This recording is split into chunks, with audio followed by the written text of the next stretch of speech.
Bonsoir la famille, bonsoir la famille. Et oui, aujourd'hui, on va parler de quoi? Nous allons parler de breaker, briser les chaînes, casser les chaînes, arrêter ces différents patterns bizarres au résultat qui ne vous plaît pas. Tout ça, on va parler de ça aujourd'hui. On va commencer par quoi? On va commencer par une histoire de Moïse, hein, quand même. On va mettre un peu de Biblia dedans. Oui, vous vous rappelez bien que Moïse, il a fait un moment, il a tourné autour de la montagne pendant combien de temps? Oui, 40 ans. Même moi-même, j'ai 42 ans. Donc lui, pendant 40 ans, il tourne seulement à côté. Tourne jusqu'en... Et puis il trouve toujours pas le chemin. C'est triste, hein, 40 ans, perd son temps comme ça. Mais quand on perd son temps comme ça, il y a forcément une leçon à apprendre.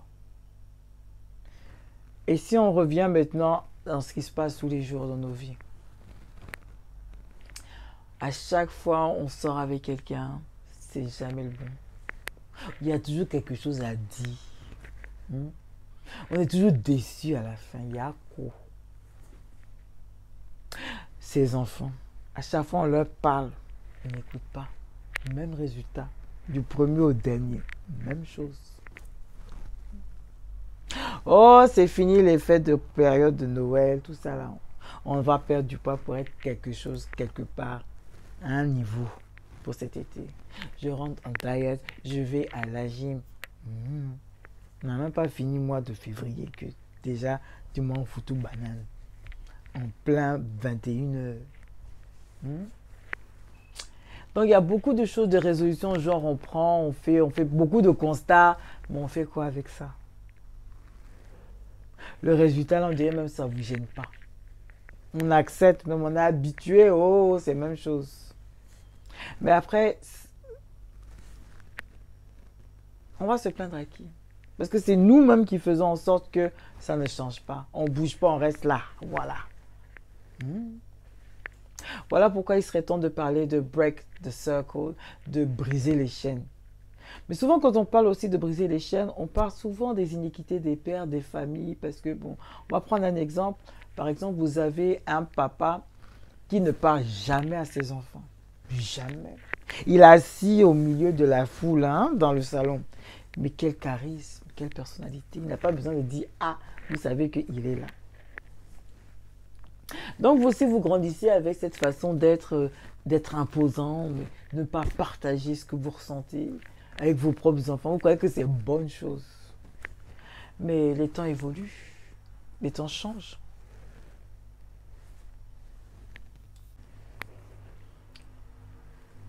Effectivement, les temps changent. Ce que vos parents faisaient peut-être des années jadis, ce n'est plus peut-être le cas de le faire actuellement. J'ai menti. Les enfants, ils n'acceptent plus. Ils ont besoin d'échanger et puis ils sont même très coriaces. Ils parlent fort dans vos oreilles. Vous êtes obligé de dire quand même, ah bon, vraiment, Yako.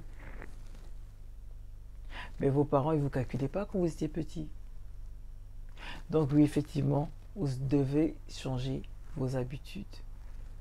Ce que vous avez vu dans vos jeunesses là, c'est pas forcément bon. Il faut changer. Et pour ça, je veux que maintenant vous faites très attention à ce que je vais dire. Parce que dans mes petites recherches, comme vous me connaissez, j'ai vu qu'il y avait un cycle qui s'appelle le growth cycle, qui parle de la pensée, de ce que vous ressentez et de vos actions. Alors, on savait quoi? Pensée, sentiment, moko, votre action. Et dans ça, tous les trois ça marche ensemble, ça va de pair. Parce que ce que vous allez penser ça va engendrer quelque chose qui va faire que vous allez vous sentir d'une certaine façon, qui va vous forcer à faire quelque chose. On va parler plus concrètement, par exemple. Nous allons parler aujourd'hui dans les relations amoureuses. Vous êtes avec quelqu'un, la personne, elle se sent bien, il est heureux. Mais vous êtes encore blessé. On appelle ça même les blessés de guerre. Donc vous avez vu la guerre avec soldat Ryan. Lui, il est mort, toi, tu es encore vivant. mais tu es marqué par des événements, par des PTSD, comme ils disent, hein? Post-syndrome, post-traumatic syndrome, something like that. Dès qu'un gars te dit, oh, je t'aime, va là-bas. Tu as dit ça combien de fois à qui? Je suis là combien? Pourtant, c'est ton gars. Mais tu ne le crois pas. Parce qu'on t'a tellement dit ça que, oh, mais tu es jolie. C'est quoi même jolie? Je le sais. Aïe, c'est quoi? C'est quoi? Fais plus attention. Parce que ça devient du acquis. Ton behavior, ton comportement, ce que tu penses, ça va affecter ton résultat et surtout, ça va impacter chez les autres. Alors, si tu ne repenses pas, si tu ne réfléchis pas à ce qui t'arrive là, comment tu vas changer les choses? Il faut faire attention à ce que vous pensez. Souvent, quand on dit il faut briser les chaînes, il faut être capable de voir qu'il y a déjà au moins des chaînes. Il y a des gens, ils ne voient toujours pas qu'il y a des chaînes qui sont emprisonnés dans des matrix, on ne sait pas. Ils sont même très à l'aise dans leur merde. Ce sont des personnes qui vont passer leur temps matin, midi, soir, c'est moi, je chante à la radio. Et ils vont passer leur temps à complaindre, à se plaindre. C'est jamais de leur faute. Toujours, c'est des victimes. Toujours, c'est eux, on pointe du doigt. Toujours, c'est eux. Yako. Mais maintenant, un jour, tu vas te lever, tu vas être fatigué d'être une victime. Qu'est-ce que tu vas faire? Tu vas réfléchir. Pourquoi? Parce que le résultat, la d'être victime, ça ne te plaît plus.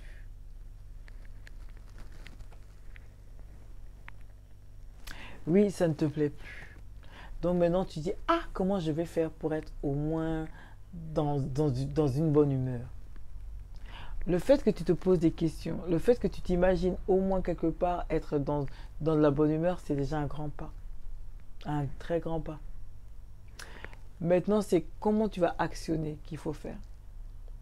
Mais pour actionner, là, il faut savoir pourquoi. Oui, tu veux être dans le bonheur. Mais qu'est-ce qui t'a empêché d'être dans le bonheur? Parce que tu avais peut-être honte d'être toi-même. Mais pourquoi tu n'arrivais pas à être toi-même à côté de cette personne-là? Parce que le tout dans la vie, c'est d'être heureux. Le bonheur, c'est personnel. Donc si vous ne vous posez pas de questions sur votre propre bonheur, qui va le faire pour vous? Les autres, ils vont profiter de votre naïveté, de votre bienveillance ou de votre je m'en foutisse. Et les autres, ça va leur faire du bien que vous soyez dans cette position-là. Mais si vous ne vous posez pas des questions pour vous, par vous-même, c'est qui perd son temps? Oh, je ne suis pas heureux dans mon travail parce que X, Y, Z. Mais tu travailles. Mais tu n'es pas heureux. Qu'est-ce qu'on peut faire? Il faut que tu changes ta tête là. Il y a des choses qui se passent dans ta tête, c'est pas clair, mon ami. Prends conscience que tu as de la chance de travailler. Prends conscience que tu as de la chance d'exercer un métier. Ouais, même si les collègues, ce n'est pas les collègues qui payent tes bills, qui payent tes factures, c'est toi-même. Prends conscience de ce qui t'arrive autour de toi. Ne vis pas ta vie pour la vie, pour faire comme les autres. Que tu vas tourner autour de la montagne combien de fois? Prends ta vie en main, en te posant les bonnes questions, en écoutant les bonnes voix qui sont dans ton cœur. En toi, il y a les résultats que tu n'aimes pas. Mais qu'est-ce que tu peux faire de mieux? Parce que je vous rappelle une chose, nous sommes des chrétiens. Des musulmans, des bouddhistes, tout ce que vous voulez. Mais on est sur cette terre ensemble. La vie vaut d'être vécue. Il faut qu'on se relève. Un enfant, quand il apprend à marcher, il tombe. Mais il se relève. Jusqu'à... il court même. Ben pour nous, les êtres humains plus grands, les personnes, c'est la même chose. Il y a un problème, ça va nous faire du mal. On va réfléchir, on va le résoudre. On va faire. Il y a un mot passage dans la Bible comme une amie, Drea, qui m'a bien fait quelque chose. C'est lorsque, je pense, c'était les apôtres qui avaient une foule à accueillir et puis Jésus était là et ils n'avaient pas assez de nourriture. Ils ont même prié Dieu vraiment, il n'a qu'à refouler la foule là-bas parce qu'on n'a vraiment pas assez la nourriture.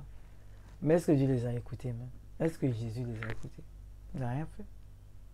Mais c'est pas dans ça ils ont vu les miracles de Jésus. Parce qu'on a multiplié tout ça, tout ça. Maintenant, dans la vie d'aujourd'hui, c'est quoi? C'est ce que toi, tu demandes, tu veux être bien dans ta vie, tu veux avoir un homme heureux, tu veux beaucoup de choses. Tu demandes à Dieu. Ah, tu pries fort, tu fais des jeûnes, tu fais des retraites. Il n'y a toujours rien.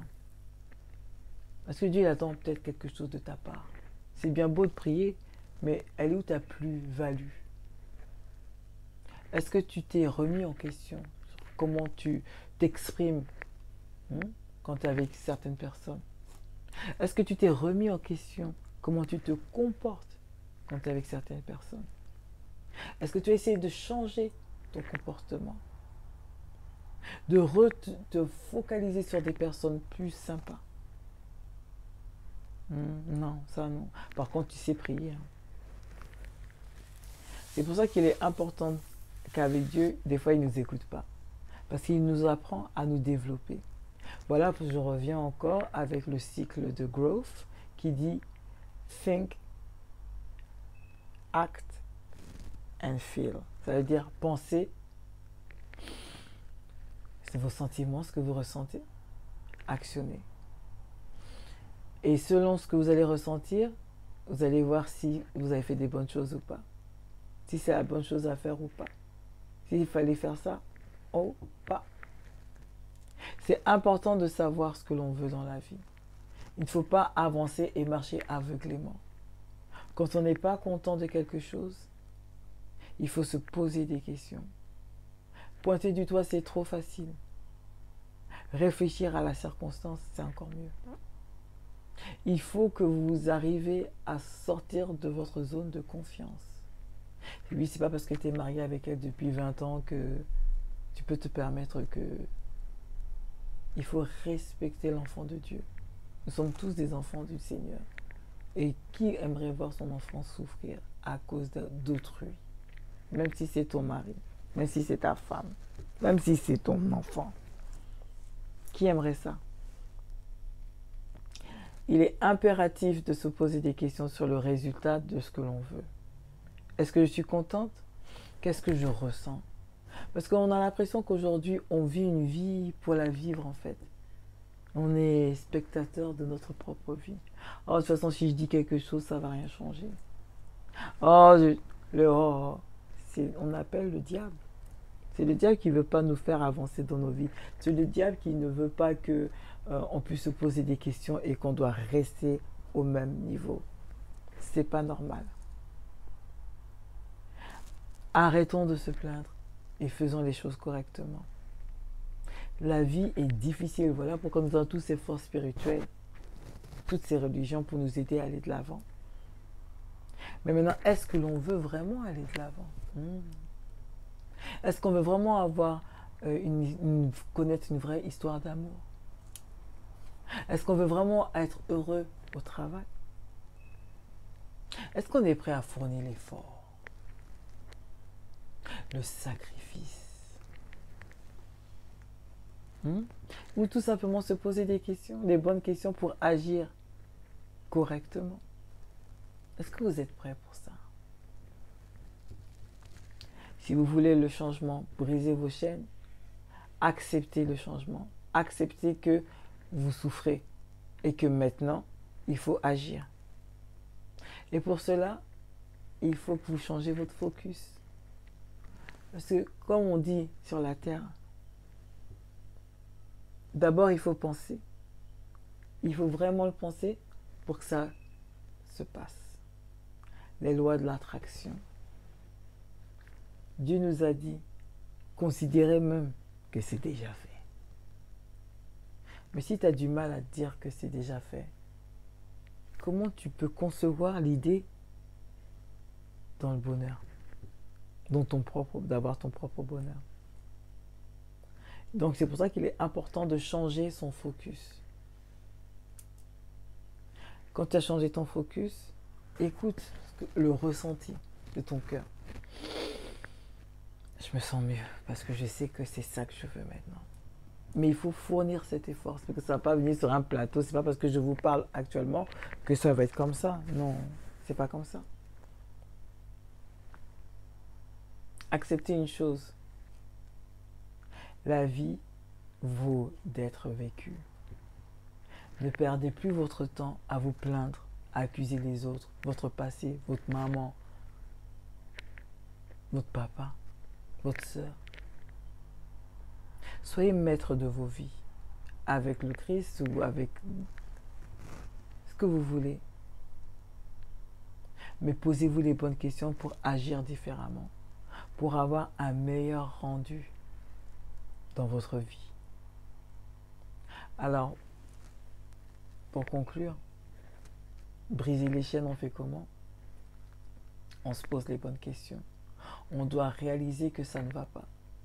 On doit réaliser que on veut le changement. On doit faire un effort. On doit faire des sacrifices. Je ne vais pas regarder sur le process. Comment ça va être dur, la procédure, tout ça, c'est trop long, non. Je vais juste regarder le résultat. Parce que c'est ça que je veux. Alors je suis prête à subir toutes les conséquences. Parce qu'à la fin, je veux cette paix dans le cœur. Je veux cet amour, je veux cette réussite. Regardez le résultat et soyez surtout courageux. Voilà, c'était Mel Noire. Je dois être à Paris actuellement et je pense que le soir, je passerai chez Théo à la suite 34. Donc si vous voulez me dire un petit coucou, no problem, you're welcome. I will be happy. Donc sur ce, je vous fais des gros bisous et peut-être à demain à la suite 34. Bye.